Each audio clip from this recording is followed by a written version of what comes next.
Welcome to the Good Growing Podcast. I am Chris Enroth, horticulture educator with University of Illinois Extension, coming at you from Monmouth, Illinois. Just hopping offices here these days.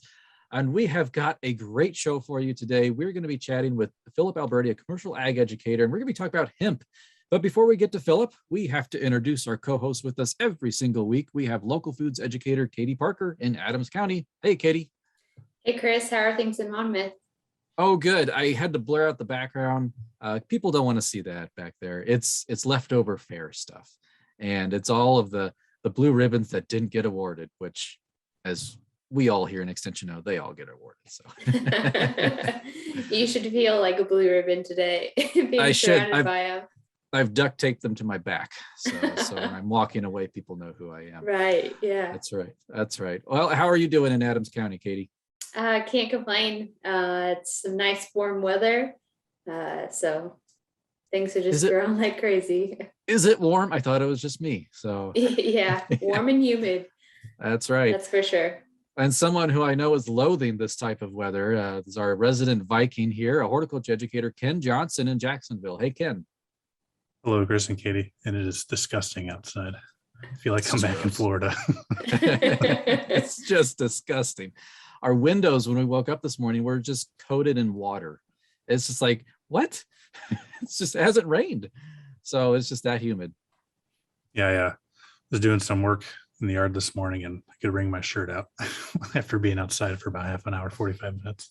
Oh, yeah, Ken, it takes nothing to start sweating. Yeah. So you don't know if it's sweat or humidity. And Ken, I thought we told you we have to put on a fresh pair of shirts every time we do this show, but it's right here.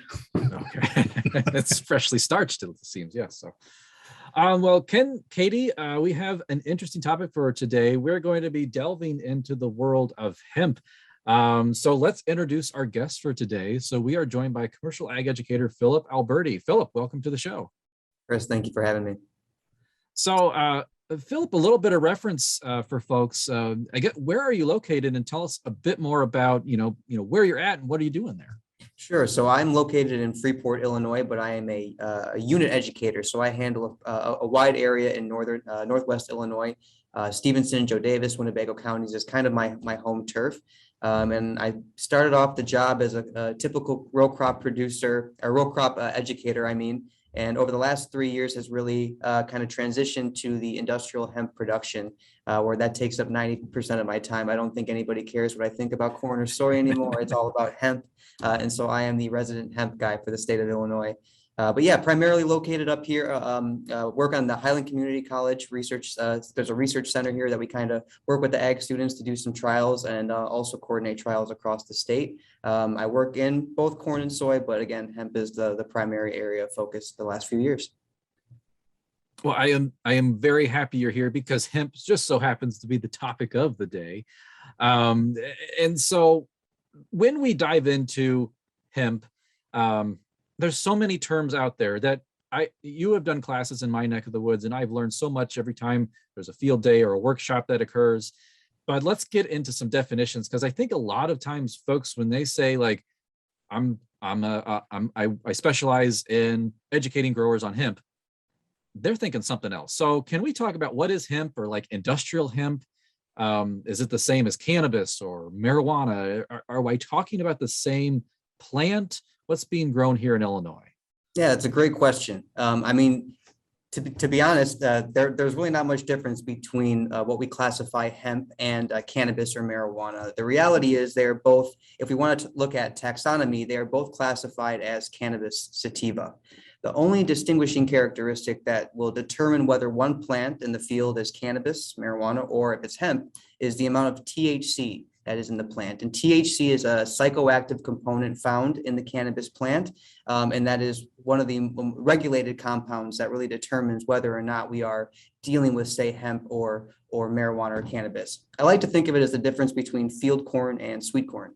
They're both corn plants, but they've been bred for two very different purposes. Historically, hemp has been bred for its its industrial purposes, whether that was for textiles, rope, paper, construction materials, things of that nature. Whereas in recent years, and primarily in America, in the United States, is where we've decided to grow hemp for cannabinoids. These are things like CBD or CBG, other molecules that are found in the cannabis plant that are related to, but distinctly different from THC, which determines whether or not the plant is hemp or, say, marijuana. But it seems like as researchers are dipping their toe into this field of study, it's difficult to study this, being a Schedule I drug plant, really. There's a lot of chemicals inside this plant that we're just figuring out about. But I mean, in terms of what we're talking about today, do you deal with the plants that produce THC? I guess that's my question. Yeah. That's a great question. Well, we do. And to be honest, most of the cannabis plants, whether it's hemp or marijuana, are going to be producing THC to some extent. But the real kicker is how much is it producing? So currently, the legislation states that if it's above a sample of the hemp or cannabis plant is above 0.3% THC, it's considered marijuana. And if it's below that 0.3% threshold, it's considered hemp. So the reality is it's a very subtle distinction, and it's one plant could one day in the field be a hemp plant, and then 2 weeks later produce enough of this THC, enough of this molecule to make itself become a marijuana plant. So the only distinguishing, way to find out if it's one or the other is a laboratory analysis by a state-approved lab. And that's really where the trick comes in with working with this plant, is that we have one day where we're working with a hemp plant, and the next day it could be tested as a marijuana plant, and we would have to have it destroyed. So there are some hurdles that we have to deal with when working with this plant and making sure that we are in fact dealing with hemp and not cultivating marijuana, especially for our research purposes. And the same goes for producers in the state who are trying to grow this, which is really where a lot of the trickery comes in when trying to produce this crop. Does that happen a lot where like a plant just switches, like the THC level just becomes too high and it becomes a marijuana plant? Like that, is that a daily occurrence, or does that like once in a million times?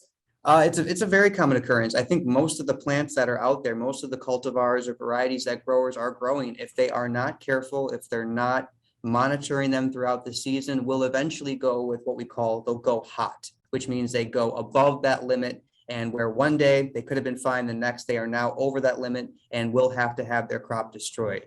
Some states have had a real bad issues with this simply because of bottlenecks in sample timing and when growers are trying to get this information.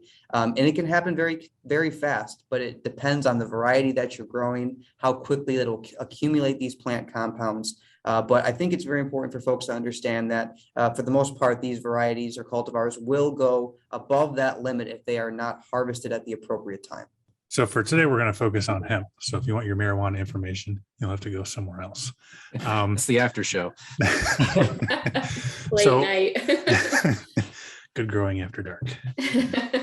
But Ken, you're bringing up an important point, though. I mean, these plants are very similar. They're essentially the same structurally, morphologically. They'll smell the same, look the same. The only thing that will really change, again, is that amount of THC that's in the plant, that psychoactive component, which has, again, been a very interesting area for us and for myself as an educator when trying to educate the public on how to grow hemp and not cross over into that next phase where the production practices are very similar. They're essentially the same, and we are taking information from an old industry and bringing it into a new one. And it's provided some interesting challenges. So I appreciate you saying that, because it's something that we deal with quite a bit, especially at the university. So when it comes to hemp, typically I think most people hear about CBD. Is that what people are growing for in Illinois? Is that what growers are growing hemp for, CBD, or is there other things you can grow hemp and use it for? It's a great question. So CBD, or cannabidiol, is just one of, as Chris said, hundreds of molecules that we are just beginning to scratch the surface on. CBD is the first one that took off in terms of a market and for what growers were growing hemp for. But over the last few years, we've seen this kind of shift into other cannabinoids that plants produce. So again, different varieties will produce different types of compounds in different amounts. But things like CBG or CBN are other cannabinoids that are starting to emerge on the market and that some growers are starting to take advantage of in some capacity. We're also seeing this in the marijuana industry with other cannabinoids being used in conjunction with each other, CBD and CBG, and et cetera. So that's just one aspect of production. When we think about growing hemp for cannabinoids, we are focused on growing it for high quality flower or for biomass for extraction that will contain high levels of these cannabinoids, but still be compliant and not test hot, like we said. So that's just one area. But we have to also consider hemp being grown, what it was traditionally grown for, even in the United States for many years before World War II and even during World War II, was grain and fiber. And so, we think about those types of production systems being much more analogous to a row crop production system, where we're growing for grain. It's very similar, like growing for a small grain versus growing for, say, fiber, which is much more analogous to a hay or a forage operation, where we are chopping the material, we're going to bale it and send it off for processing. So we have these kind of three different distinct production systems, cannabinoids, grain, and then fiber. And each of those have their own end products that they go into. Grain fiber, the equipment, the machinery, we're much more suited to grow this type of hemp here in the Midwest. We're great at what we do when it comes to row crop production, and the systems in place are very similar for grain and fiber hemp. The problem is the processing. So that was my roundabout way of saying there are three different types of production systems specifically for hemp, which makes my job even more confusing for a lot of people when I'm trying to explain the type of trial that we're doing or the type of hemp that we're growing, because there's just a lot of opportunity out there and still so much that we're learning. So kind of the growers you're working with, are they primarily doing it for CBD, grain, or fiber? Yes, 90%. I mean, I would say when this boom first kicked off, it was 99% of all hemp being discussed or talked about was for cannabinoids. There was the dreamers and the ones out there who are really trying to make a push for grain and fiber, which we feel will probably be, as the paradigm is shifting, we're seeing more interest in that over the last few years. But I'd still say, 90% of the conversations that we're having, 90% of the growers that I'm working with are exclusively for cannabinoid hemp. And that's really just due down to lack of processing and distribution channels for these products. The materials that we're looking to put in for grain and fiber, for example, are replacing plastics and the paper industry, the tree industry. So these are very well-established systems and will take some time before those products could even be used in the market in a profitable or sustainable way. So can you walk us through a growing season with hemp? Here in Illinois, we're kind of used to that, growing corn and soybeans, where we plant in the spring, harvest in the fall. Like, how does that differ, as well as inputs, and then planting and whatnot? Yeah, I mean, I think I'll start with grain and fiber just because it's probably the most similar to what we would typically expect from a regular growing season here in Illinois. You're going to be starting these in the field in April or May from seed at a very high planting density. We're talking, 25 to 50 pounds of seed per acre being seeded for these grain and fiber production systems. It's a lot of seed. They're very small seeded. So typically using some sort of milo or sorghum plates as a planter system to get that properly set up. But we're looking at, again, an April or May planting. And again, it depends on the end use. So if it's going for grain, the plants are going to be pollinated. They're going to set seed, and then they're going to be harvested for grain in likely late September, early October, depending on the variety and the conditions. Whereas, say, something like fiber, where you're going to plant it right around the same time you would normally plant the grain crop, you're going to chop it at anthesis or flowering. When we start to see those flowering structures develop, and then the material is chopped and left in the field for a process called retting, which basically is a period of 2 to 3 weeks, maybe, where the material in the fiber is slowly being broken down by the dew, the wetting and drying process that naturally occurs here in Illinois. Other states that try to grow hemp, they have to do either chemical retting or water retting. We get to do field retting in Illinois, which is basically set it in the field, maybe rake it over, turn it over a few times, and then allow it to be baled up and shipped off for processing. So chopping of that material will typically happen in about August or so in many cases, and then that material is baled up in late August, early September in most cases. For cannabinoid hemp, we're looking at a very different production system where this is much more similar to, I would say, tomatoes or a specialty crop, where we are typically going to be transplanting these into the field at a rate of about 1,200, 1,500 plants per acre, which is quite the far cry from 25 or 30 pounds of seed being planted in a field. It's a very different system. Row spacing is 4 to 6 feet per plant. And so this is just a very different system than grain and fiber. The reason for this is because of the way the plant grows and what we're trying to harvest it for. So I think folks need to understand that if you're growing for cannabinoids, they are developed primarily during the flowering portion of the growth of the plant. So we see these plants grow vegetatively, and then typically in mid-August or so, they begin to flower. And for a cannabinoid grower, that is when the profitability starts to stack on, because the cannabinoids are produced at the highest concentration throughout flowering. So just a very different kind of system where you're going to be starting in a greenhouse, typically, whether it's from seed or clones, and then transplanting them into the field in mid-June is usually when those transplantings are going to peak. And that will continue in the field all the way through September or October in many cases. But again, this depends on many things: the variety, when it starts to flower, and ultimately, most importantly, how fast those cannabinoids are accumulating in the plant material. So as you're growing cannabis sativa, not for THC in Illinois, I imagine, though, you have to tell somebody in the government what you're doing, and they have to keep track of things. So I imagine a CBD field, yes, that needs to be inspected. Does like grain and forage hemp also follow the same guidelines? How often does an inspection take place in Illinois?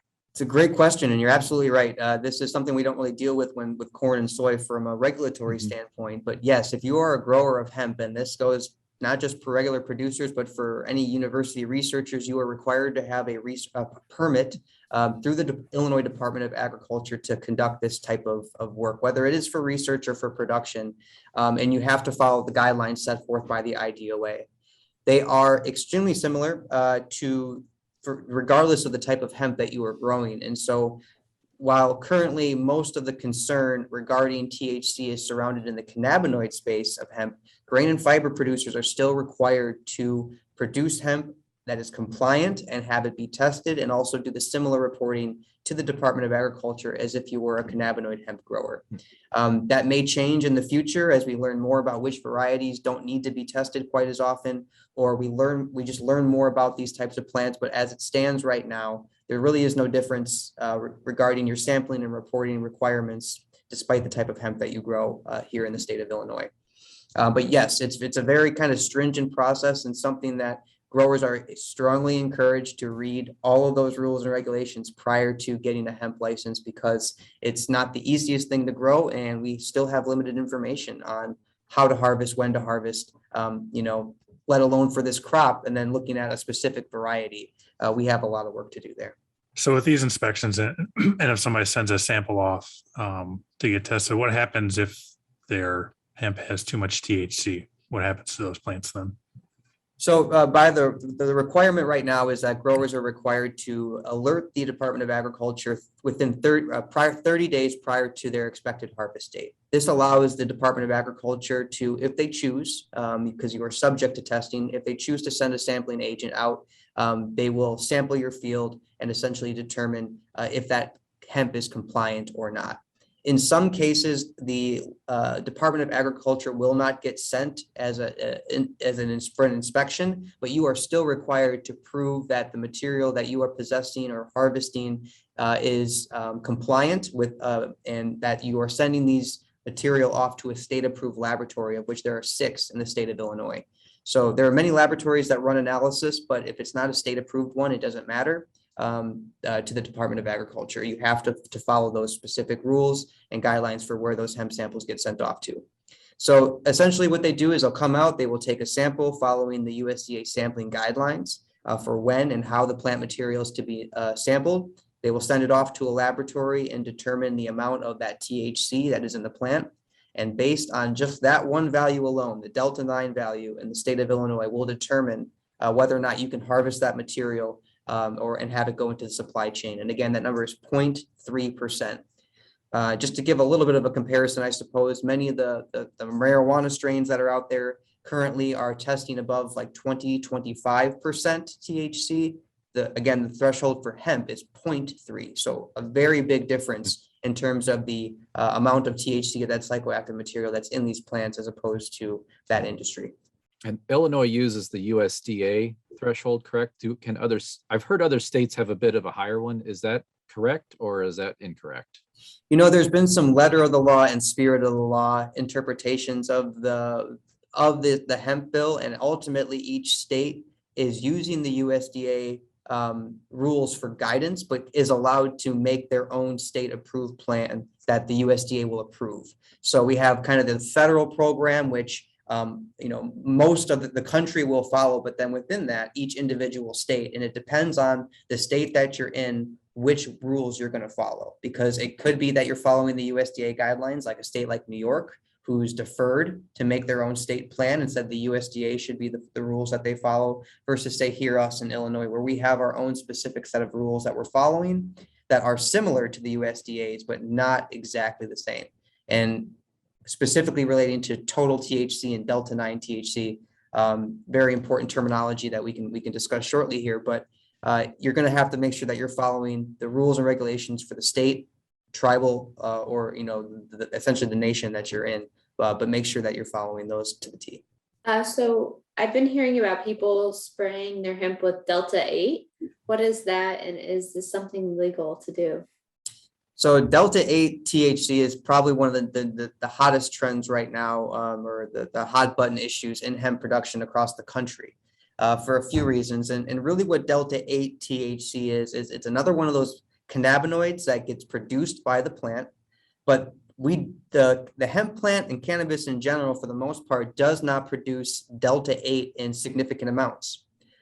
So what is happening is growers are looking for alternative ways to make a profit. And so when they send off their material, their hemp, their CBD material to a processor, they can have that material be essentially altered in via several laboratory processes we don't got to get into, but they convert this CBD material, the cannabidiol, into Delta 8. So again, it doesn't get produced a lot in the plant itself, but it can be converted into it via several of these specific laboratory processes, or it's called an isomerization process. But basically, growers are trying to find an alternative way to make some profit, and Delta 8 is kind of in this legal gray area where it's not technically illegal and it's not really legal either. It just hasn't been defined by the USDA or by any of the other state programs.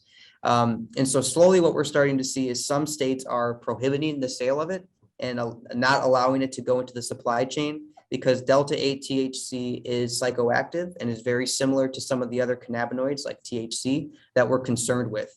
It just seems that the regulators haven't gotten around to making that change just yet, but it's slowly coming down the pipeline from each state, where they're just determining whether or not they want to prohibit the sale of that or not.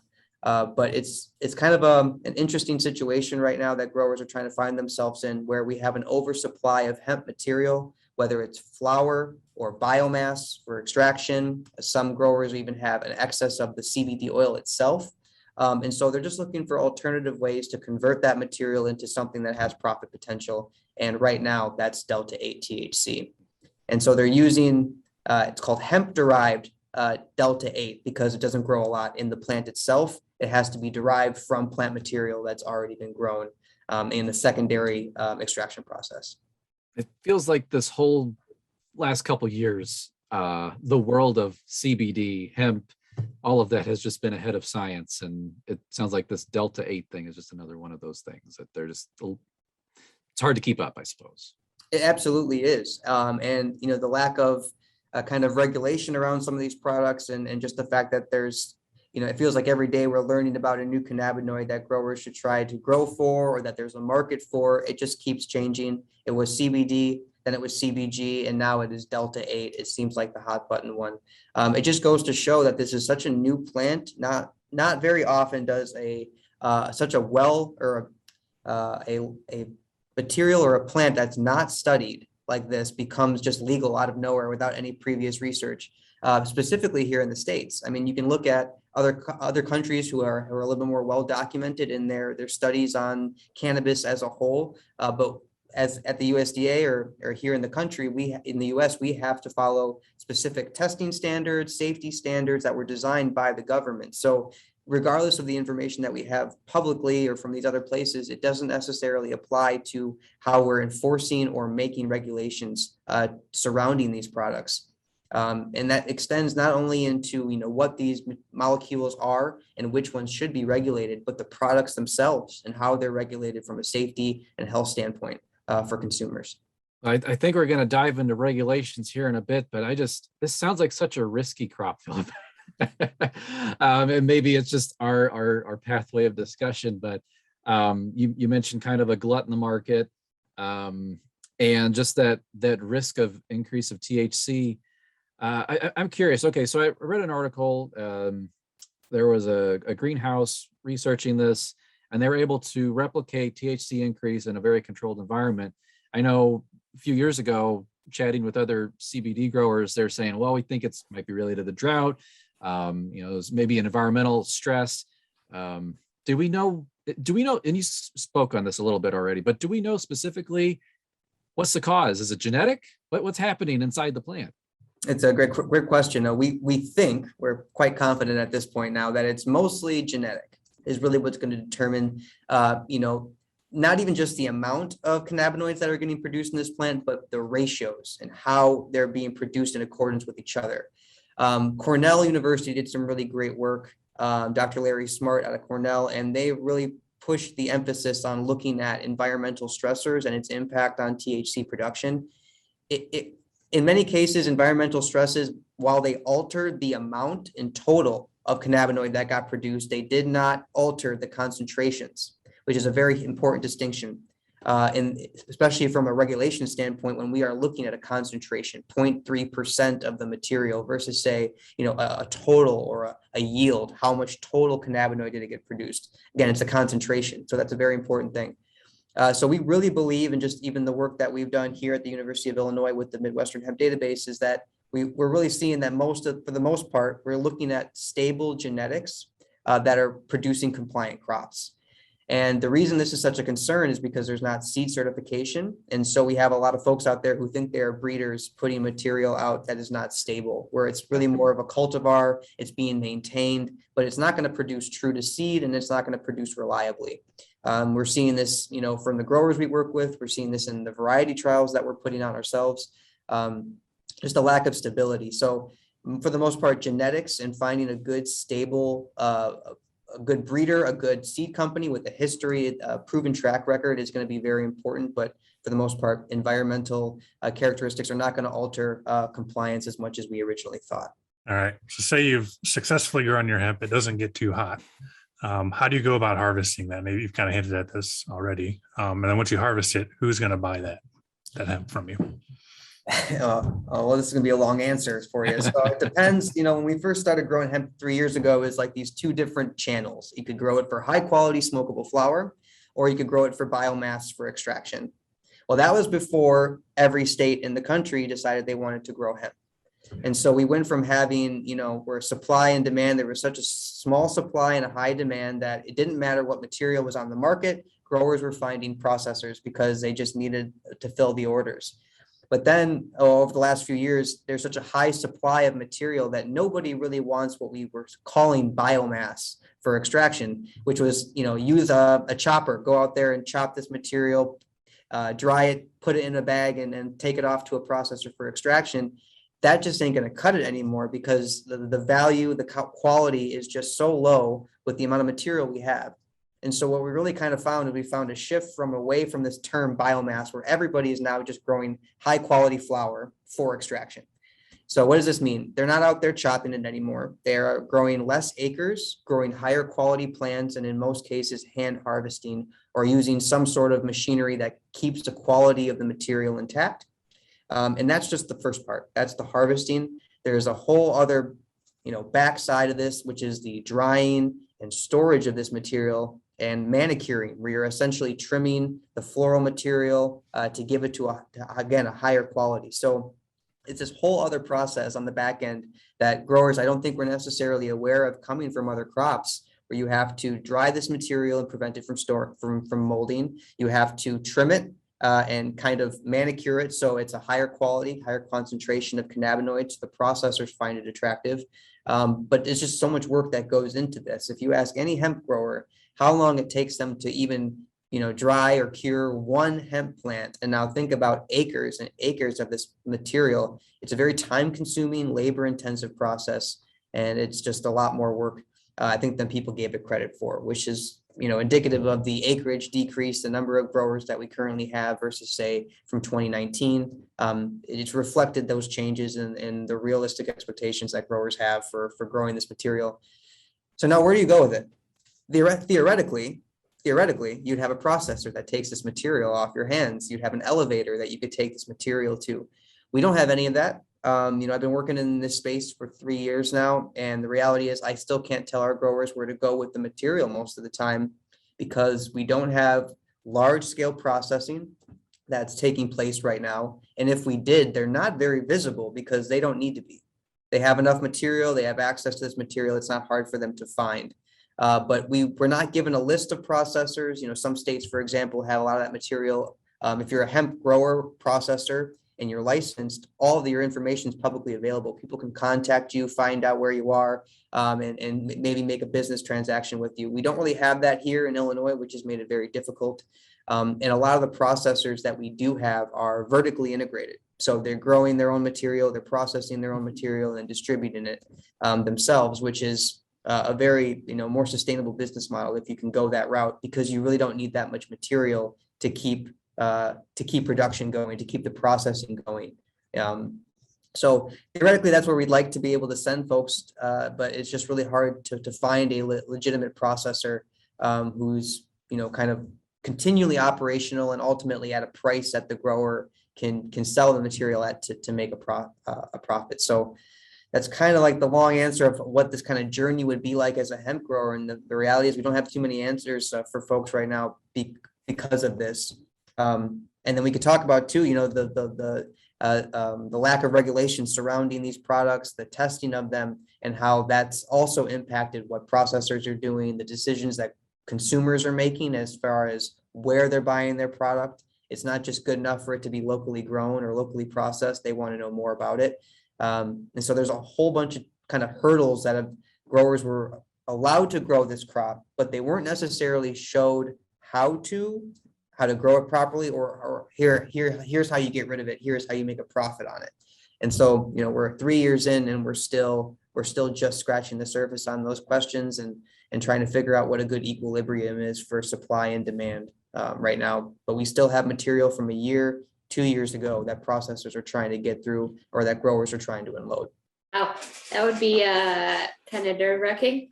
Yeah. So if someone wants to process their own hemp for, say, CBD or whatnot, what is that process? So yeah, that's there's several different extraction methods out there, and I would like to kind of make a distinction too between processing and extraction. So in the state of Illinois, you can be a processor, but you are not an extractor. You could be packaging product. You could be doing any post-harvest manipulation of the product. Technically makes you a processor. So if you're a grower and you want to trim or manicure or dry your material yourself, you're likely going to have a processing license as well. A fraction of those processors are extraction facilities, or those who have the capabilities to do extraction, which is drawing those cannabinoids, as CBD, out of the plant material and putting it into a crude oil, which can then be put into CBD oils and tinctures, gummies, lotions, salves, all that type of stuff. So it's kind of a weird distinction that we don't know of some 600, folks that are processing in the state of Illinois. We don't know how many extractors we truly have that are extracting material to be used in products to go into the supply chain. So what that looks like, though, there's a bunch of different types out there. There's ethanol extraction, which is typically the most common form. There's a supercritical CO2 extraction, butane, hexane extraction. And all of these are for the most part, very expensive machinery to use. And then it only really takes you to the first step, which is this crude oil, which is another whole bag of bones that we have to talk about with hemp. Is you take it, you process it into this first step, which is crude oil, but that is essentially useless until we can turn it into a secondary product, which is distillate or isolate, which is what we actually see sold on the market in many cases. So there's processing, there's a first round, there's refining of this material, and then there's packaging, labeling, and distribution. So if we're to look into doing this, these are $100,000-$200,000 pieces of equipment, in some cases even more, depending on the amount of material you want to be able to process at a given time. But typically ethanol extraction is the most common form. And we're basically pulling out that plant material into a solvent, alcohol, heating it up so we evaporate a lot of that excess material, and we are left with this very oily, concentrated substance, which can then be used into other products in the CBD market.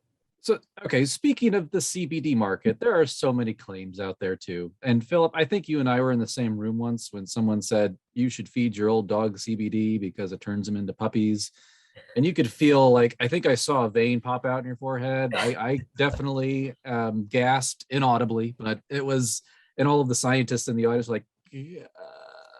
So anyway, there's so many claims out there, but let's say I want to be a purveyor of CBD. How do I know what I'm getting?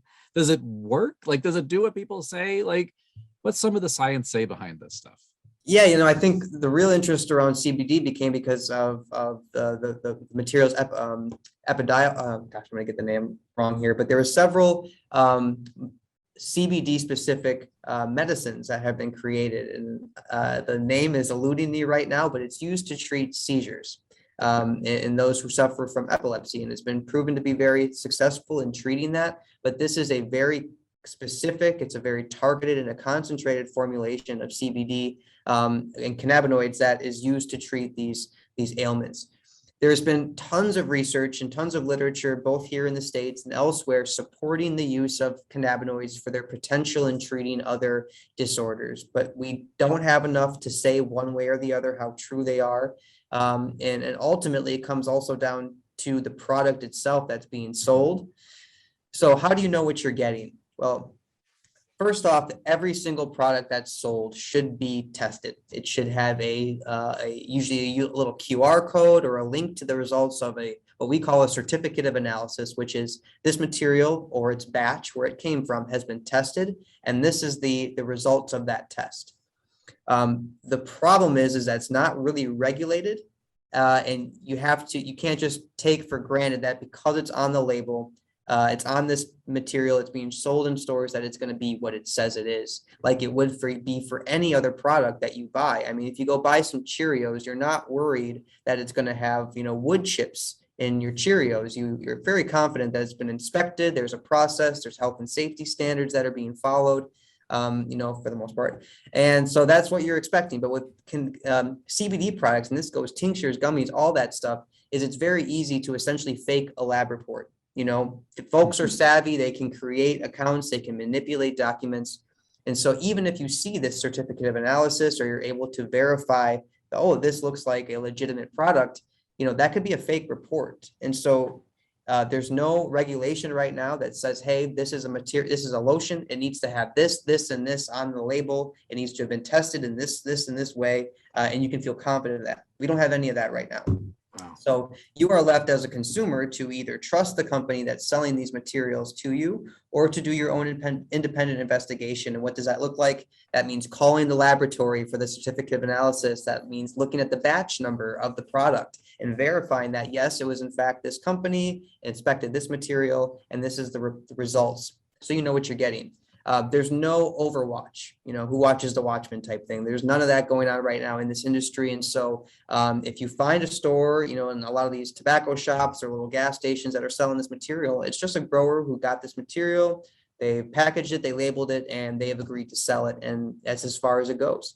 So if you're looking to really verify the material, you have to do a secondary level of investigation on who's producing these products and ultimately what those test results are, because they can be very few and far between. They can be doctored in some capacity or just completely fabricated, which is scary. This goes beyond just cannabinoids and the amount of material where, it could be essentially a marijuana that's being sold as hemp, but what about heavy metals and pesticides, insecticides? There's no safety standards for those products right now, especially here, not just here in, the States, but or not in Illinois, but in the States as well. So that's led to the development of certain things like the CBD Safety Act, which is up for contention right now. Some growers are for it, some are not, but essentially requiring a certain set of safety standards and testing requirements for all products to be sold. We're just not there yet, but we're slowly inching and going in that direction. So a lot of stuff to consider. It's kind of scary out there. We can't say one way or another whether or not these products work because that's a relative term. What does work mean to you? Is it a placebo effect? Are you, all that type of stuff is really kind of out of my purview. But when it comes to labeling and what that means and what's in the product, it's still very concerning for a lot of folks and for educators too. And we're trying to tell people to be wary of these products. It's not that we're trying to scare you off, but just make sure you're aware of what's kind of happening right now. I think that's important. I might even type that up in the show notes, how to double check your CBD product, just in case people don't hear that right away and they can read it. Yes. When I first started this, it was all, hey, if they have a certificate of analysis, you're probably in pretty good shape. And now that's transitioned to, it's not enough anymore. That was like the first level of safety was, all right, look for the certificate of analysis. And then folks figured out, okay, they're telling us about this. They're teaching folks about this. How can we manipulate it at the next step? And it's just pretty remarkable. The types of softwares out there and editing, people are pretty savvy. They can make stuff up pretty easily. So now we're at the point where it's not just if they have it, it's you have to do your own secondary research on these products. Ken, I know you're putting your Photoshop skills to use in this. You better watch out. They're not that good. So Phillip, you mentioned earlier, a couple of years ago, it seemed like everybody and their uncle was going to be growing hemp and stuff like that. And a lot of that novelty is kind of worn off and there's not nearly as many people growing it, it seems like. Is there still a lot of interest here in Illinois for growing it, or is that kind of tailed off as well? Yeah, it's a little hard to say exactly how much it's tailed off. I'd say 100% from an acreage standpoint, there has been a significant drop by, upwards of 50% in some cases for the amount of acres planted or those that were licensed to be planted. You can say you're going to plant it and then actually getting out there and planting it and then harvesting the material. There's a lot that can happen along the way. We know that acreage has dropped. We know that number of growers who are licensed has stayed actually the same, if not increased year over year, which tells us more growers, significantly less acres. So instead of growing 20 acres, a grower might be growing a half or 1 acre or 2 acres or, something like that. But also we have to consider that the licensing is on a rotating basis. So growers have the option to do 1, 2, or 3 years of production at a time. And so if you're a grower in the first year and you thought you were in this for the long haul, you could have got a 3-year license and then stopped growing after the first year in 2019. So the national average says we still have the same, if not more growers, but we have way less acres. And so this could be folks growing it for hobbies. This could be smaller production. But yes, a lot less interest in it just simply because it's not the cash cow that we thought it was. It's gone the way of hops, which happened here in Illinois, a decade or so ago, maybe less. It's a very similar cautionary tale with that, where there needed to be an equilibrium that needed to kind of figure itself out. So many market dynamics.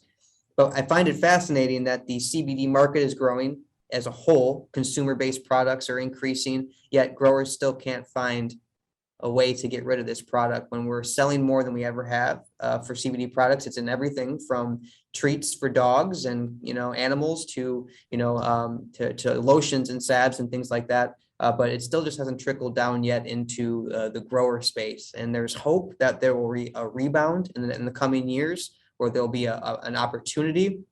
With that's probably going to come regulation and more safety standards. It's going to get worse before it gets better in most cases. But that's kind of what folks are clinging on to, is the fact that they might be able to continue growing this on a small scale and keep growing, find a good opportunity, and then go from there.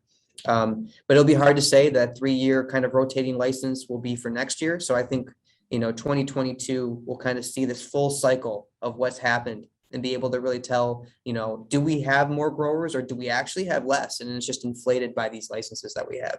If you're interested in growing hemp, is this something that someone can do in their backyard, or are there more requirements in getting started? Yeah, so in the state of Illinois, there's a couple requirements for production. If you're an indoor producer, I think it's, I could be wrong here, but I think 250 or 500 square feet, there is a requirement for the size of the environment that you're growing in for indoor production, and for outdoor, 1/4 acre is the requirement that has to be licensed. Now, does it mean you have to harvest all that material? Not necessarily, but to be able to get a license, you have to have that much of an acre or of that much land dedicated to this type of production.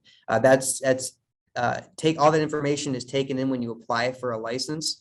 They're going to want a GPS coordinates, maybe an aerial view of where you're intending to grow this material.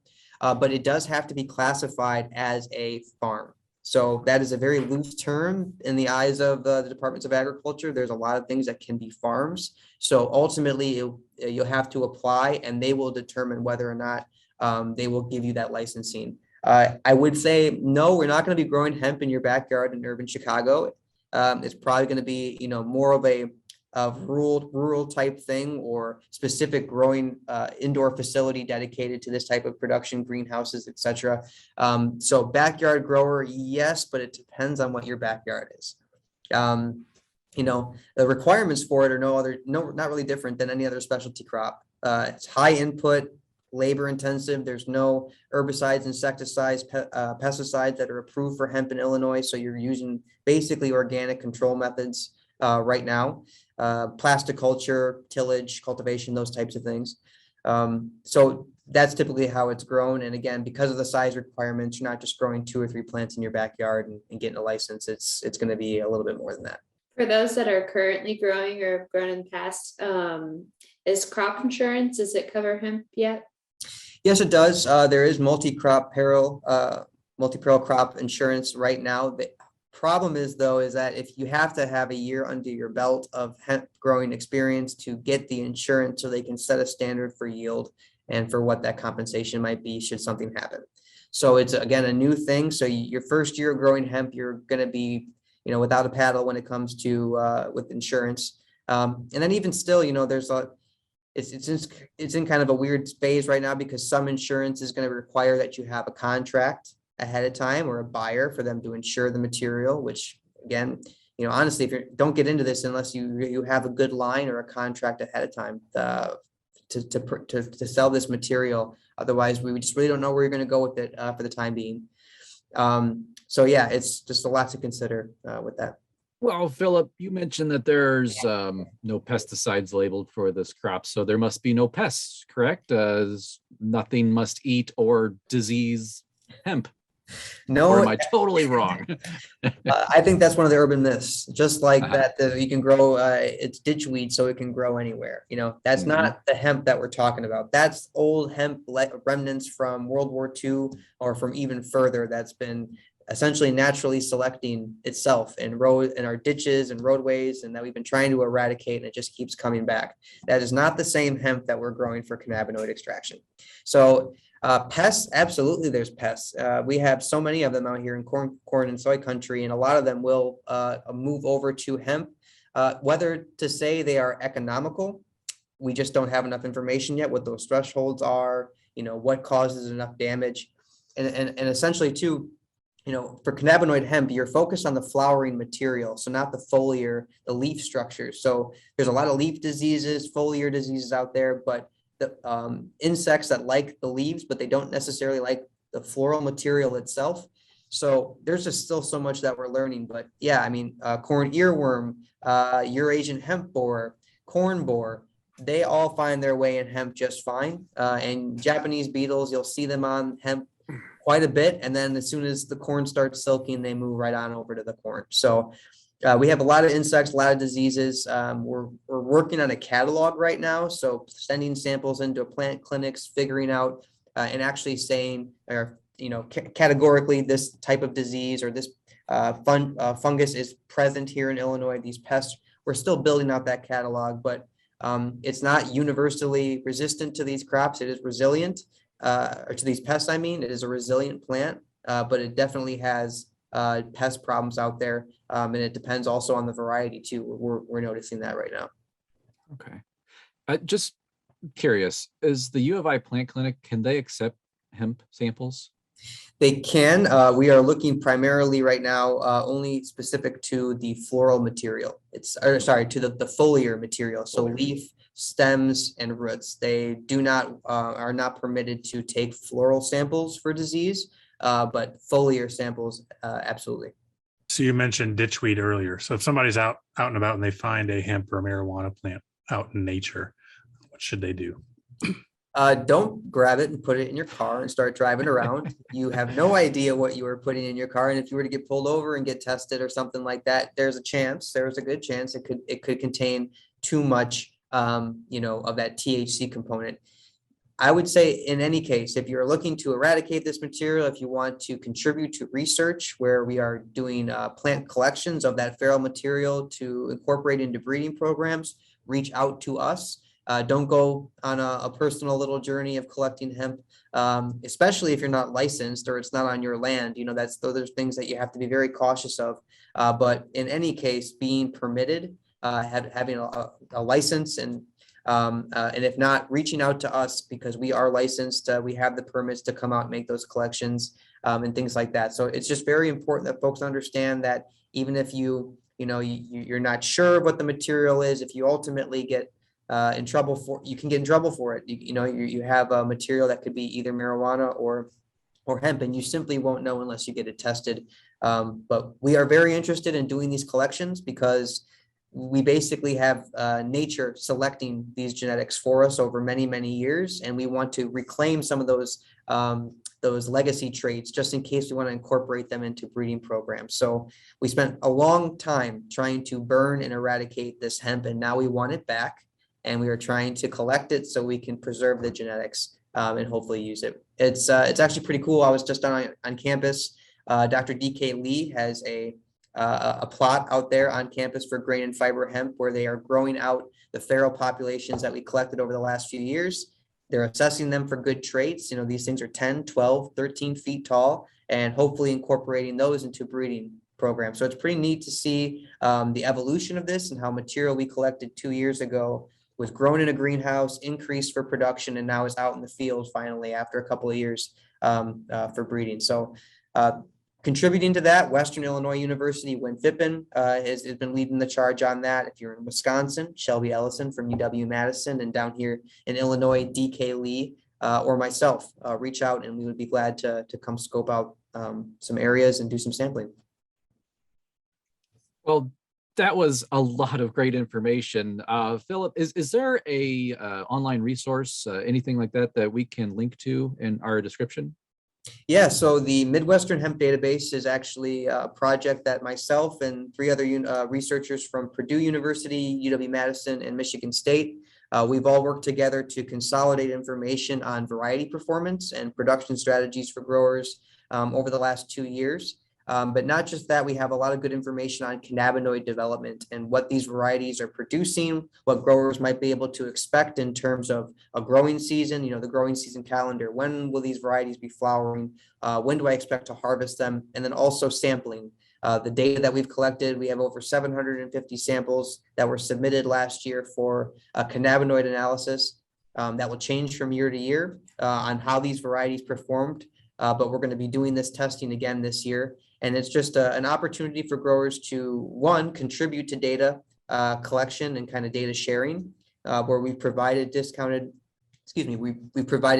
testing costs to contribute to the project. But also for those of you who don't necessarily want to participate, the information is all publicly available. And you are essentially able to kind of use your own filters to determine which information is the most useful for you, whether that's variety performance or cannabinoid development. And it's kind of an interactive tool that allows you to mess around with all the data that we've collected at our research stations the last 2 years. Wow. Well, Phillip, thank you very much for being here on the show. We certainly do appreciate your time. I know you're super busy, commercial ag educator with U of I Extension and the statewide Illinois Extension hemp guy. You get all of you. I get several questions and they just get funneled all up to you. And I'm sure it's happening everywhere. So thank you for being here today. Thank you very much for having me. I appreciate it. Well, the Good Growing Podcast is produced by Wendy Ferguson and edited by me, Chris Enroth. A special thanks to our co-host with us every single week, Katie. Ken, thank you so much for being here today. Yes, thank you, Phillip, and Chris and Ken. Thank you for always joining. Yes, thank you, Phillip. Thank you for answering those questions. We've pawned off on you over the years. And Chris and Katie, thank you as always. And let's do this again next week. Oh, we shall do this again next week. We are going to be talking turf grass. And so that should be a fun show, going from hemp to grass. I promise I won't tell that. Okay, we'll move on from that. So listeners, thank you for doing what you do best, and that is listening. Or if you're watching us on YouTube, watching. And as always, keep on growing.